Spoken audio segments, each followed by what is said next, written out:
Salut, c'est Anes. Aujourd'hui, on se retrouve pour une nouvelle vidéo d'avant-match Huesca Real. Le match se déroule dans le stade Estadio El Alcoraz.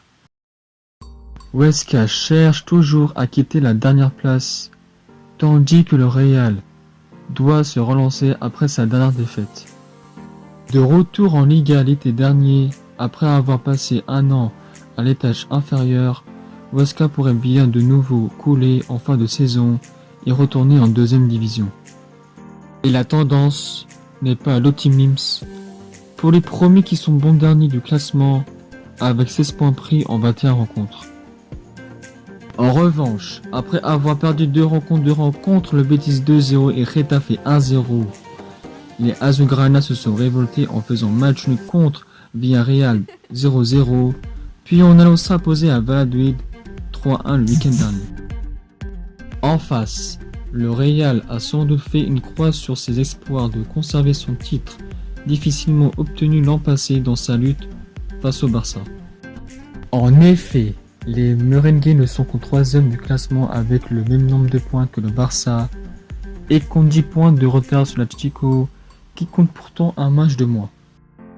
Loin d'être convaincants ces derniers temps, ils se sont inclinés contre Bilbao au Supercoupe d'Espagne 2-1, puis contre le club de 3e division d'Alcoyano en Coupe du Roi 2-1 en prolongation. Par la suite, ils avaient pu retrouver un peu de confiance en étrayant Alavés 4-1, mais ils se sont retombés dans leur travers le week-end dernier en s'inclinant contre Levante 2-1. Le Real a joué à 10 contre 11 contre Levante dès la 10e minute avec l'exclusion de Militao. Après avoir mené 1-0 grâce à un but de Marco Asensio, Levante a égalisé grâce à un but de Morales. Après, le Real a craqué à la 77e minute, à 13 minutes de la fin réglementaire, grâce à un but de Roger Martí qui a marqué son 9e but de la saison. Du côté de Huesca, les cadres Juan Carlos, Pablo Insua et Pedro Mosquera pourraient faire le retour après avoir testé Pulisic à la Covid et le milieu titulaire Javier Ontiveros a fini de purger sa suspension. En totale réussite contre Valladolid, l'attaquant Rafa Mir a inscrit un triplé et est désormais le meilleur buteur de cette équipe avec 6 réalisations. Pour le Real, l'attaquant Rodrigo, le latéral droit titulaire Cavaral, le capitaine Ramos, le peu utilisé Nacho, les milieux Valverde et Vasquez sont encore absents.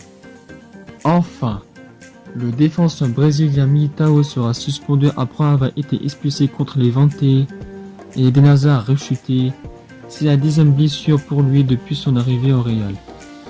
Malgré sa mauvaise forme, le Real ne peut pas se permettre cette rencontre contre la Lanterne Rouge.